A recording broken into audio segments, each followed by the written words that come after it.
And the last game we're going to talk about on this episode is King of the Hill, the Dwarf Throne. Designed by Adrià, Càmara, and Oriol Tutusaus. Sorry. Artist is Deakin, and publisher is Orca Jocs. So King of the Hill is basically a resource collection game where you're trying to gather resources to complete these cards, and at the end of so many rounds, whoever has the most points is the winner. The way the game actually works, though, is you put a board in the middle of the table. It's kind of like a bar, like a dwarven bar. There are 5 picnic table-looking things that have 2 resources on it, a primary and a secondary. And they have a couple of seats that you can go to. Depending on the number of players, some of these seats are locked out. So if you're playing with 5 players, you can go to every seat. But if you're playing with, say, 3 players, you can't go to the ones that have a 4 on it or a 5 because, obviously you're not playing that many players. In addition to that, there's the council spot, which has its own seats that you can go to get more of the cards that you're trying to complete. There is the bard. You can go listen to him play. It allows you to basically exchange resources if you got the wrong ones or whatever. Then there's a rune table that you go to pick. There's 2 face down runes that go down, and you can pick, if you're the winner, you get to pick those 2 up, pick one, put the other one down.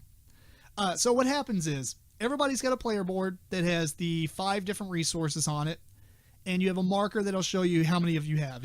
It's just a chart from left to right, 1 to 10, 20, or whatever it is. At the end of the game, you also get bonus points if you have 3, 6, and 9 of one or something like that. I don't remember how many you need, but if you have a lot of one resource, you also get bonus points at the end of the game, but obviously it's better to spend them on completing those council cards. If I remember correctly, the theme of the game is basically you are like a dwarven clan and you're trying to influence the council, and so you're either doing them by, or you're influencing by paying them money, bribing them, or giving them military strength, things like that, which are the 5 types of resources. To be the Dwarven King. To be the Dwarven King. Yeah.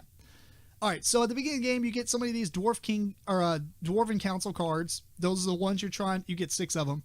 These are the ones you're trying to complete. So you kind of got an idea of what resources you need to collect to complete the ones that you have. You start with 2 of one resource based on your clan. Then everybody gets to add 2 resources of their choice that are not the same as your starting clan. So if you start with stone or iron or whatever it is, you can't add more of that. You can add gold or something, or beer or whatever. Then you're ready to begin. At this point, it's worker placement. Each person has, depending on the player count, so many of these little agent guys that you put out on these different seats. And like I said, each spot only has so many spots to go to, and that's also dependent on the player count. Once everybody has placed all their guys, the last player has this token where they get to start where the bidding is going to happen. Before that happens, though, I guess you reveal all the cards. So the 5 resource seats, you're actually going to flip over these cards. It's going to tell you how many resources of that type you're going to win. It's basically a number. So, for instance, one of the seats has 2 different resources. I can't remember the layout, but let's just say it's military in gold. Military is the primary, gold's the secondary. So if you win that one, you're going to get X number of the primary resource at that table, and then X number of secondary resources at that table. In addition to that, the second player who wins will get the same but a lower value. Possibly none or whatever. The way that works, though, is, say, for instance, Matt's last player, and he says, we're going to fight at this table first. Everybody at that table that has a meeple there or whatever chooses one of their cards. You have 6 bidding cards, 1 through 6. You're going to choose one of those, put them face down, and flip them over. Whoever has the highest number wins that table. They're going to get X number of the primary, X number of the secondary. The person who has the second highest score is going to get the second value on that card, the resource card that's flipped out to show you how many you get at that table. The difference, though, is you lose the card that you bid on. So if you put your 5 down, you no longer have your 5 for any of the other tables until the end of the round, or until next round. So it's you have to make a decision on what card you're going to play. These cards are then stored face up in front of you, so other players can look over and say, Eric's played his 4 and his 5. He has his 6, though, so when we go into this match where it's me, Matt, and Eric, I got to be careful because Eric might play his 6. But I know he has guys over at this other thing, so he might play the 6 on that. So that's some of the deducing that you need to do. If you have 2 or more meeples at a table, they actually give you +1 value to the card that you play. The only bad thing is then you have to discard a card that's lower value or immediately lower value for every guy that you have. So say I have 2 guys at a table and I play a 5, I get a +1, so now I actually have a 6, but now since I played the 5 card, I have to get rid of the 4 card if I still have it. So order of play might work out for you, depending. Anyway, once that table's done being bid on, the last player is going to choose the next table, then the next table, etc., etc. The only other difference is the 5 resource tables work the exact same. The council table basically just has 5 or 6 of these council dudes out, and first person when that one happens, everybody puts a card face down for each meeple they have there, then flip them over. Then you reorder all the meeples according to highest to lowest, and then so the highest gets to pick the first counselor, and then the second highest gets to pick what's left, etc., until all those are picked. You can discard them for a resource of your choice if you don't want the actual card. The runes, like I said, they work. There's 2 face down runes. Whoever wins first place gets to look at them, pick one. Whoever wins second place gets the other one. The bard thing happens after all the other tables. I mean, you still reorder them or whatever, but at the end of the round, then you get to do those actions, and it's essentially trading resources, trading 1 for 3, or, is it 1 for 3? 1 for 3 different. Yeah, 1 for 3 different, or 1 for 2 the same, or you can trade 1 for 1 a couple of times. 3 times, I think. Yeah, each of those actions are only usable once, so it's first come, first serve, so that incentivizes playing a high card to be going first at that location. Anyway, at the end of all that, once all the tables and stuff have been voted for, then you will have a chance to complete the council cards in your hand by spending the resources you've collected. Then you put them face down so nobody can see how many or which values you had. They just kind of have to remember. And you have to pay a resource of any type to keep any of the counselor cards from then on. And then at that point, you just pass you reset everything. The next player goes. You play a number of, and that would be 1 full round. You play a number of rounds equal to the number of players. Mm-hmm. The only difference in player count, other than the spaces kind of dwindling, is when you get to 3 players, the first player gets a veto card. So when they start the round, they can put a veto card on any of the locations, and then it just takes that out of the game. So like if you don't need gold for any of your cards, you can veto that whole table, and then nobody else is going to get gold either. I mean, there's other ways, but not primarily from that table. Then you combine like the runes and the council spaces together instead of having that different. And then in 2 players, there's a little bit more differences, but for the most part, it's not really worth bringing up. Anyway, let's start with you, Matt. What'd you think about this? I enjoyed this quite a bit.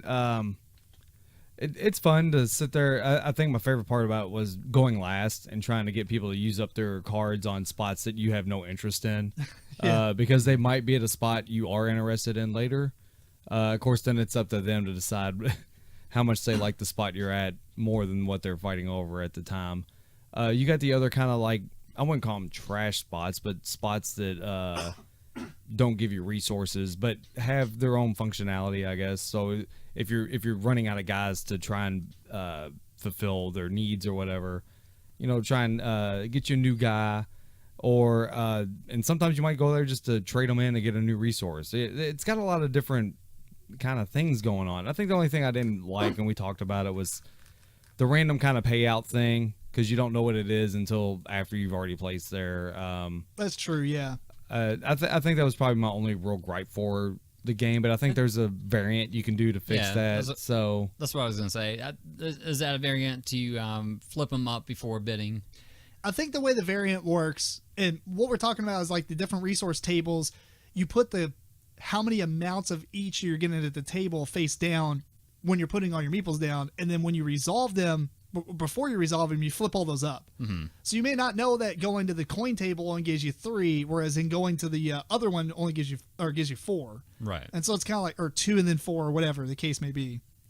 You can play with all those face up. The difference becomes, or at least in the rules, it was all one thing. At that point, the cards that you play from your hands, the 1 through 6, those end up staying face down. So like you don't you don't know what you have to remember what people What have people played. played. Mm-hmm. I believe that's what it was. That might be slightly wrong. No, that sounds right. I think I remember you saying that. So Yeah. But as we broke down the cards, it's not too bad. It's like, what, 2, 3, and 4. So the primary resource at each table is random between 2, 3, and 4. mm-hmm. Which makes a big difference a lot of times. I mean, Yeah, that's depending true. on where you would want to go. Considering it's a bigger difference in like a higher player count game for sure. Mm-hmm. I think in a lower player count game, it's not as bad because we did play it with 3, and I feel like we completed stuff a lot more. Right. Yeah. Obviously, higher scores at the end of the game, kinda. Maybe not. Possibly. Yeah, because a lot of times if you're sharing, you're at least kind of guaranteed from your Meeple you're going to get something, where a lot of times if you're fighting over one spot with 2 others, there's a good chance, that you're not going to get anything. Yeah, when we played at 5 players, it was brutal because 5 people, or at least 4 people, can be in one battle. Mm-hmm. And 2 people aren't going to get anything, and they might actually play a higher card. Oh, did we play five players that one time? Yeah. Okay. Whereas when we played 3 players, you could literally go to a table, and it would just be like you and me, Matt. And it's kind of like, I could play a 1 and Right. get something. You just And throw off.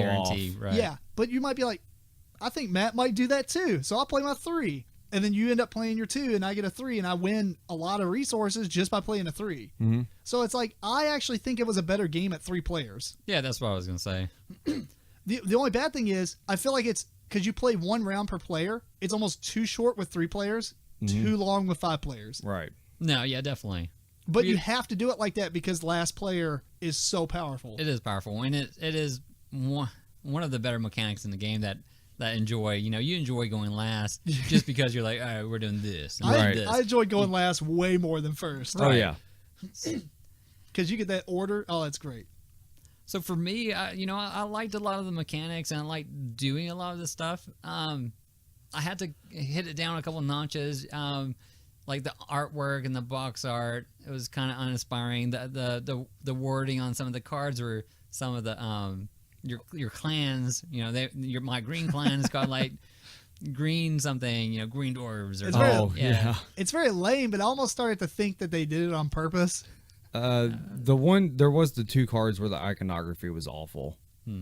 Oh, yeah. With the hands Yes. being switched around. The rune cards, which are basically special abilities that you get to use once, or they're Right. victory points at the end of the game. Some of those were really bad. The rune cards were just random hieroglyphics or something. Yeah. But the iconography, it's like one Yeah. had like the hand facing to you, and then the other one had Oh, the hand had they- facing away, but all the other symbols were the same. Mm-hmm. It was so easy to mix that one up. I think it was one of them allowed you to switch your voting card out, and the other one allowed you to force somebody else to do it. Yes. Right. But it was like, if you didn't know and you just glanced, You were just looking for a assumed- thumb, I think is what you were looking for. Right. It was very bad. But also, I like the bidding on it. If you put 2 guys somewhere, you're gonna get +1. But whenever you're forced to, or whenever you're either forced to, or when you bid on it, you can use your 6, but you have to lose your next highest card. So Which is actually kind of interesting in the last player too, because the last player, say for instance, you and I were fighting over a spot, but you had 2 guys there, but we're fighting over another spot, but we only have 1 guy apiece. It's like, should I pick that first? probably so. Yeah, if they have their 6 and if they have all their cards, if I want to go hard for it and put a 6 there or 5 to guarantee it, or whatever, you're sacrificing a lot of your high cards to do so. But if I go there first, you can spend your 5, and then when we go to the next place that you have 2 guys, you can spend your 6 and then lose your 4. So now you utilized your 6 and your 5.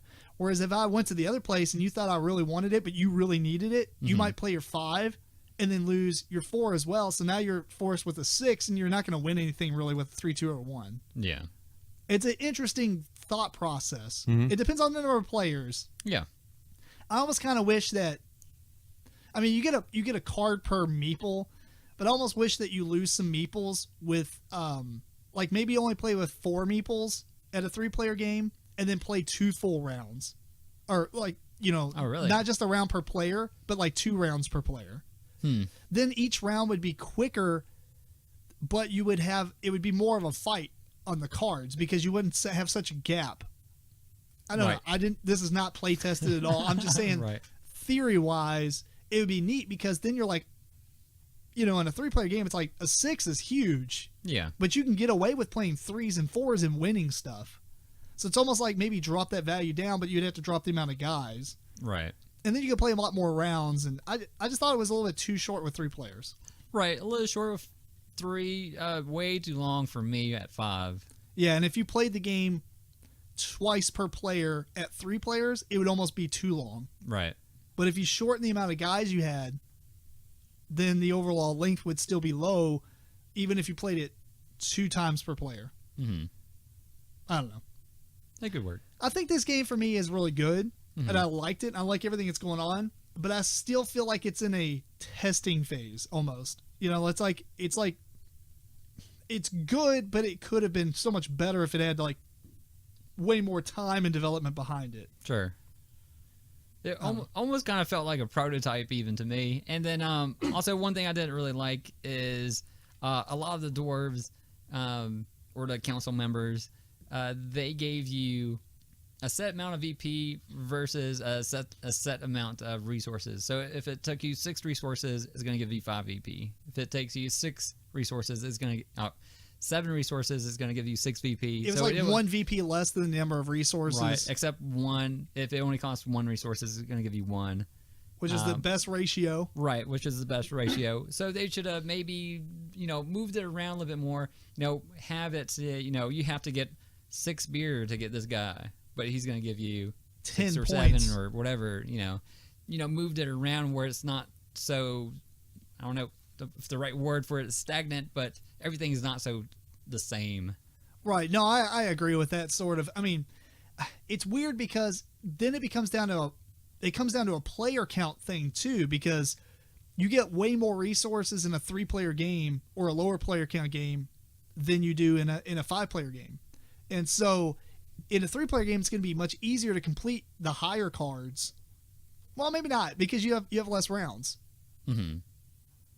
Either way, yeah, I agree with you regardless. I mean, not talking about design-wise, or like play testing-wise, but design-wise, yeah, it would have been nicer if you spent more resources on a card to complete it, it's like progressive. Which is harder to get. It is harder to, say, hey, you need a lot of 1 resource versus, 3 and 2, 3 of this and 2 of this. Right, yeah, because the most you can ever get from one spot is 4. Mm-hmm. So having to have 6 of something, one, you're already forfeiting a bonus or 2 from having in-game scoring because you had so much of one resource. Right. And so it's just calculated into that. Yeah, I think they should have jumped up a little bit more progressively. Mm-hmm. But I don't know. I liked it. I was actually surprised. Oh, yeah? So it'd be cool to see it a little bit more refined, but the way it is, like, I wouldn't mind busting it out every once in a while. No, every once in a while it's fine. It was an overall okay game. Like I said, I had to knock it down a little bit for just artwork and whatnot. That's fair. Anyway, final thoughts, Matt? That was good. I liked it. Eric? Yeah, it was all right. Cool. That is King of the Hill, the Dwarf Throne.